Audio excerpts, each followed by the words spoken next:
Hola, hoy vamos a explorar un conjunto de ideas que proponen algo bastante radical, ¿no?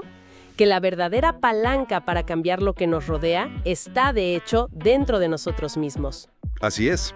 En un mundo que, bueno, a menudo está saturado de negatividad, ¿sabes? Noticias, conversaciones. Las fuentes que analizamos hoy, de Paco Ángel y Tania Cordurier, se presentan casi como un manual para construir, pues, un oasis interno de pensamiento positivo. Un refugio, digamos.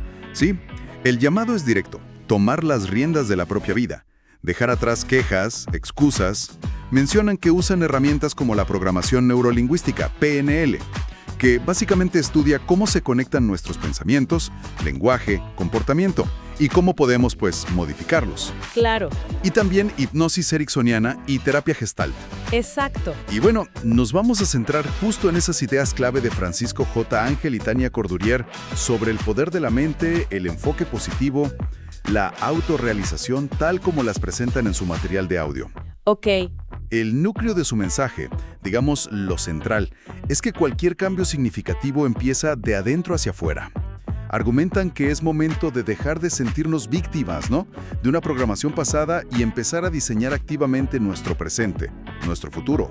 Ok, entonces la misión para esta exploración es, desglosar esas estrategias, esos cambios de mentalidad. Ajá. Buscamos entender cómo aplicar estas ideas para potenciar nuestras cualidades, liberarnos de patrones negativos y, sobre todo, enfocarnos en alcanzar lo que realmente queremos.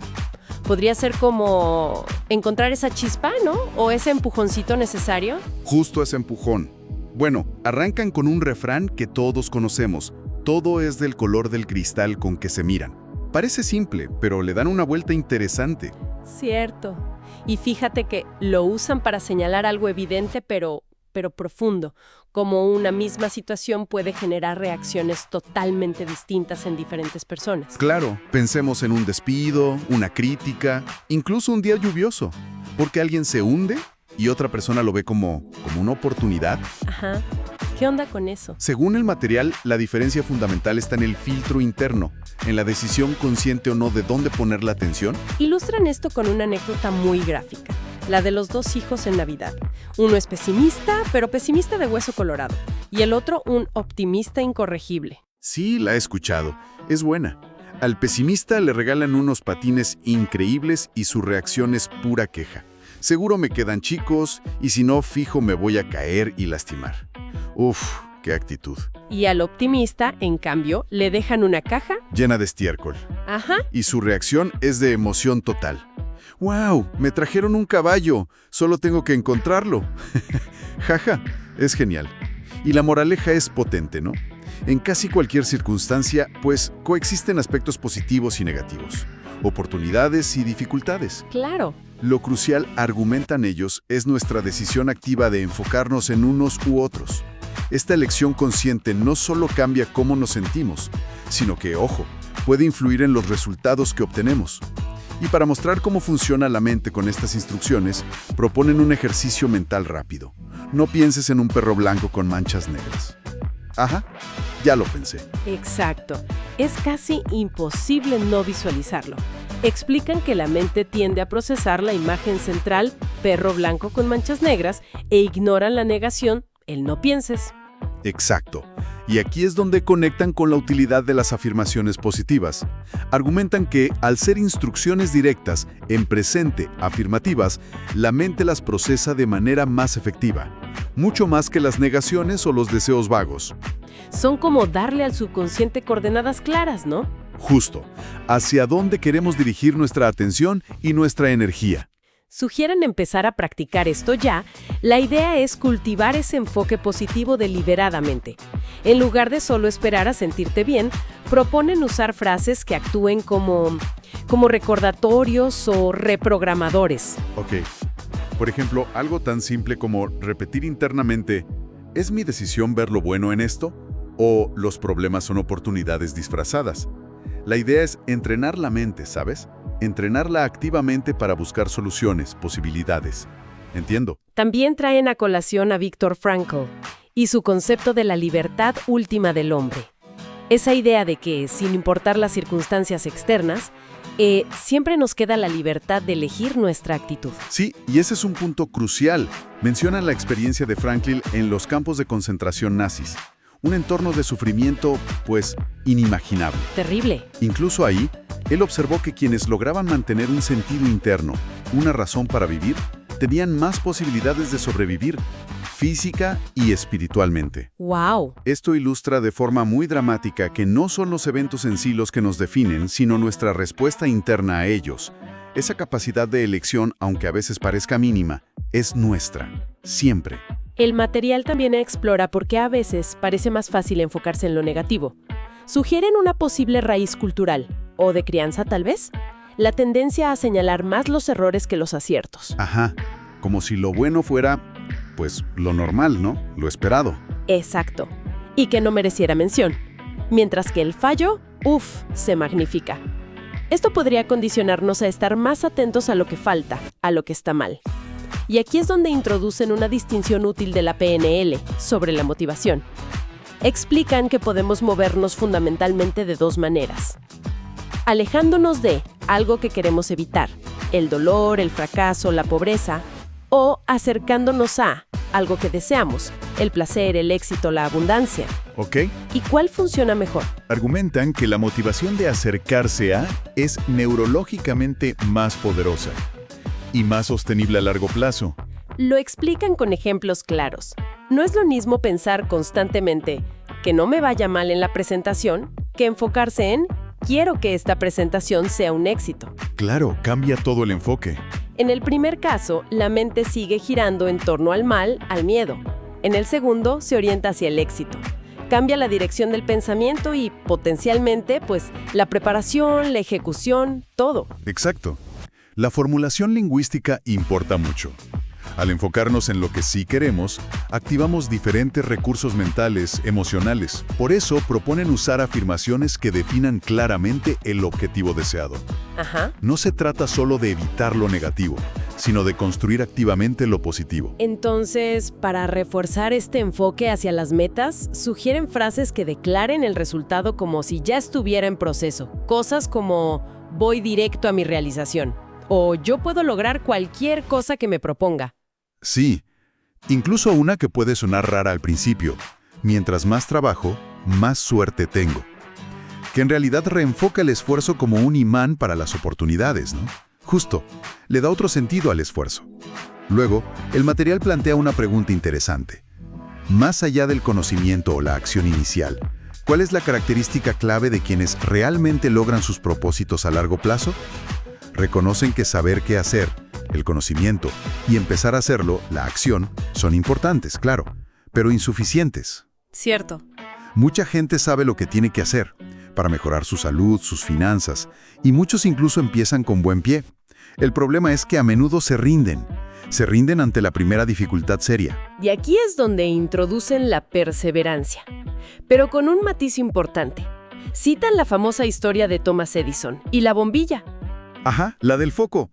Cuando supuestamente le reprocharon sus miles de fracasos, él habría respondido algo como: no fracasé ni una vez, descubrí 10,000 maneras en que esto no funciona.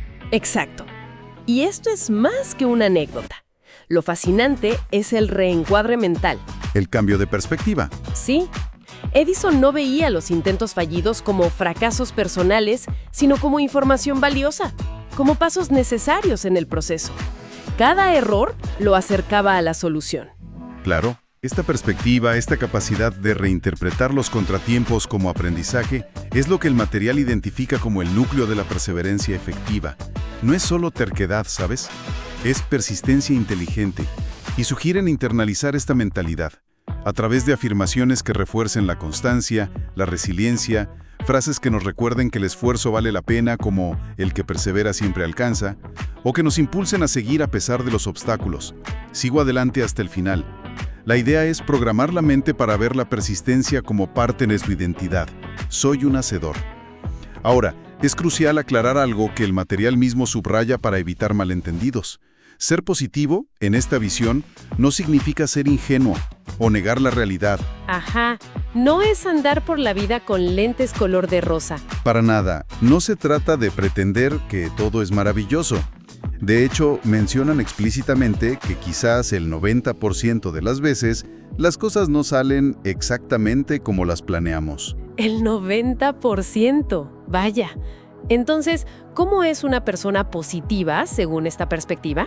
Explican que es alguien que, sabiendo que no controla todo, acepta los resultados inesperados, los contratiempos, pero sin derrumbarse. Ok. Mantiene la meta clara, pero es flexible en el camino. Si algo no funciona, reflexiona, aprende, ajusta la estrategia y vuelve a intentarlo. Usan la analogía de una carrera de obstáculos. Sabes a dónde vas, pero esperas encontrar barreras y estás dispuesto a sortearlas. Justo eso. Y otro punto importante. Ser positivo tampoco implica reprimir las emociones negativas. Sentir enojo, frustración, tristeza es humano. Claro, no somos robots. Negarlas sería contraproducente. La propuesta es reconocerlas, aceptarlas como parte de la experiencia, aprender qué nos están diciendo, pero sin dejar que nos paralicen o nos desvíen permanentemente de nuestros objetivos. Se trata de gestionar la emoción, no de eliminarla. Y para cultivar esta actitud resiliente que acepta la realidad pero no se rinde, proponen afirmaciones centradas en la actitud y la recuperación. Por ejemplo, recordar que siempre podemos controlar nuestra respuesta interna. Tengo el control sobre mi actitud ante la vida. Esa es clave. O normalizar las dificultades. Mis problemas son aprendizajes. Y una muy poderosa para combatir la parálisis por miedo al fracaso. Solo fracaso si dejo de intentarlo. Esa me gusta. Te quita un peso de encima, ¿no? Sí, también ofrecen un ejercicio práctico muy interesante para conectar con nuestros propios recursos internos. Esos momentos en los que sí nos hemos sentido capaces, exitosos. Sí, es una técnica basada en principios de PNL, a menudo llamada anclaje. Consiste en recordar vívidamente un logro pasado, uno del que nos sintamos genuinamente orgullosos. No tiene que ser algo monumental, puede ser algo personal, pero significativo. Detallan los pasos, traer a la mente ese momento, revivir los detalles sensoriales, que veías, que oías, que sentías físicamente, y sobre todo reconectar con la emoción de satisfacción, confianza, poder, lo que sea que experimentaste. Ajá. Y en el pico de esa emoción, la sugerencia es crear un ancla, un gesto físico discreto, como chasquear los dedos o apretar un puño, mientras dices internamente una frase clave, como «yo puedo». La lógica detrás de esto es que las emociones y los estados internos asociados a nuestros éxitos pasados están guardados, archivados en nuestra memoria. Claro, este ejercicio busca crear un vínculo consciente entre un estado deseado o confianza, capacidad, y un disparador, el gesto y la frase. La idea es poder activar ese estado de recursos internos a voluntad. ¿Cuándo lo necesitarías? Especialmente cuando te enfrentas a un nuevo reto, o cuando sientes que te asaltan pensamientos negativos como «no puedo» o «esto es demasiado difícil». El ancla sirve para interrumpir ese patrón limitante y acceder a un estado más empoderado. Y para seguir nutriendo esa base de datos interna de confianza, sugieren afirmaciones que refuercen la creencia en el propio potencial, basadas en la evidencia de logros pasados y en la capacidad inherente. Frases como «ya lo he logrado antes, seguiré haciéndolo». Esa es buena, te recuerda tu historial. O una muy directa, si alguien puede, yo también puedo. También recalcan la importancia de gobernar los propios pensamientos. Mis pensamientos gobiernan mi vida, y yo gobierno mis pensamientos. Luego abordan un fenómeno psicológico que puede ser un obstáculo enorme, el autosabotaje. A veces le llaman miedo al éxito. Uf, ese suena complicado. Sí. El material sugiere que su raíz a menudo se encuentra en creencias profundas, a veces inconscientes, de no merecer la felicidad, el bienestar, el éxito. Dan ejemplos muy reconocibles. Estar a punto de conseguir algo importante y, de repente, ¡pum!, cometes un error inexplicable que lo echa todo a perder. Exacto. O logras una meta deseada y poco después haces algo que te la quita. Son patrones que parecen ir en contra de nuestros propios intereses conscientes. ¿Y por qué pasa eso? Explican que puede ser el resultado de un conflicto interno. Por un lado está nuestro deseo consciente de mejorar, de lograr algo, Pero por otro puede haber una creencia limitante, quizás instalada en la infancia, que dice, tú no vales, la gente como tú no triunfa o es peligroso destacar. Una vocecita interna, ¿no? Ándale. Esa creencia puede operar desde el subconsciente para mantenernos en la zona de confort conocida, aunque sea insatisfactoria, boicoteando los intentos de salir de ella. Entonces, para trabajar específicamente contra esta creencia de no merecimiento, proponen afirmaciones diseñadas para reforzar el derecho inherente a estar bien, a realizar los propios sueños. ¿Cómo cuáles? Merezco ver cómo realizo mis sueños. O me acepto con todas mis virtudes y cualidades. Fíjate, importante lo de cualidades, no solo virtudes. Y una fundamental para liberarse del pasado. Dejo ir mis errores, dejo ir la culpa. Soltar el pasado. Sí, se trata de construir internamente la convicción de que merezco estar bien y disfrutar de mi vida. Tiene sentido. Comparten también una reflexión sobre un error frecuente en el desarrollo personal. La idea de que algo anda mal conmigo y que necesito arreglarme o convertirme en alguien diferente. La perspectiva que ofrecen es distinta. Sí, es un punto clave. Argumentan que la realización, la capacidad, el potencial ya están dentro de nosotros. No se trata de cambiar nuestra esencia, sino de cambiar nuestra actitud y nuestras acciones. Aceptación radical, entonces. Implica aceptarnos radicalmente como somos, con fortalezas y debilidades, y trabajar desde esa aceptación, no desde la lucha contra uno mismo. Como decíamos antes sobre la motivación, correr hacia lo que deseamos ser y lograr, en lugar de pasar la vida huyendo de lo que tememos ser o de lo que no nos gusta. Citan una frase atribuida a Anthony Robbins que lo resume bien.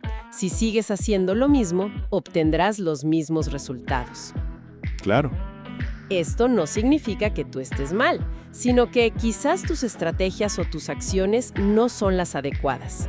La invitación es a creer en la propia capacidad de aprender y cambiar esas acciones, a darse otra oportunidad, recordando que no somos nuestra historia.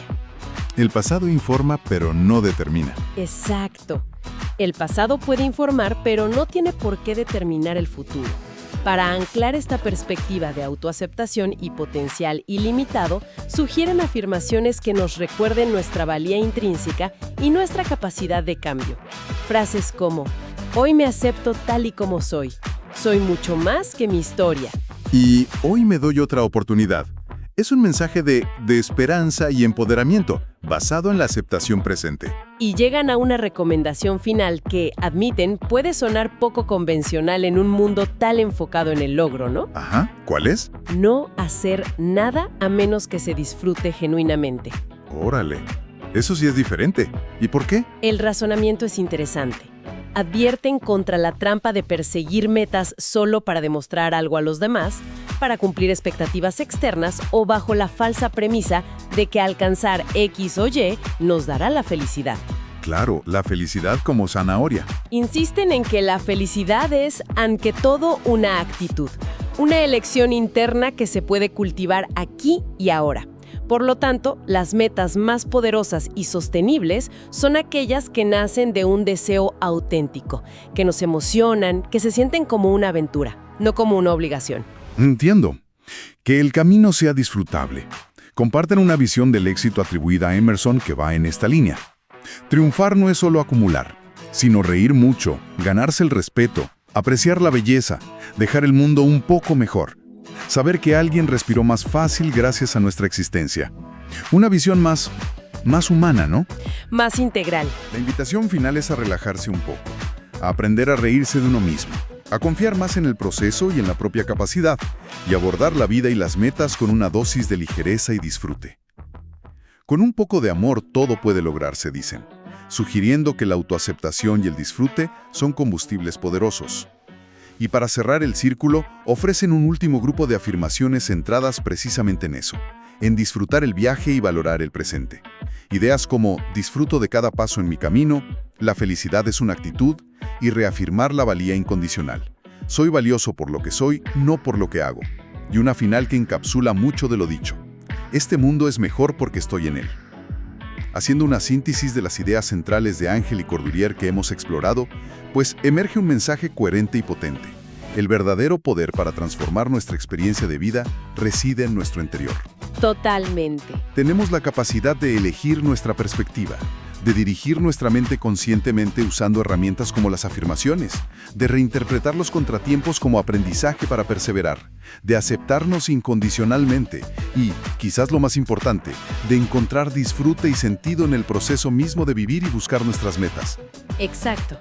La invitación constante es a asumir esa responsabilidad personal, a dejar de sentirnos a merced de las circunstancias externas o de programaciones pasadas, a enfocarnos deliberadamente en lo positivo, en las soluciones, en nuestro potencial. Ajá. Y a creer profundamente en nuestra capacidad de crear la vida que deseamos, desde un lugar de autenticidad y, sí, de disfrute. Y como reflexión final para llevar más allá de esta charla, si aceptamos la premisa de que la felicidad es en gran medida una actitud interna, y que la capacidad de elegir nuestra respuesta ante la vida está siempre disponible, ¿cuál podría ser ese primerísimo pequeño paso, elegido no por obligación, sino por el simple disfrute que pueda traer, que se podría dar hoy mismo para empezar a alinear un poco más nuestras acciones con la persona que realmente aspiramos a ser?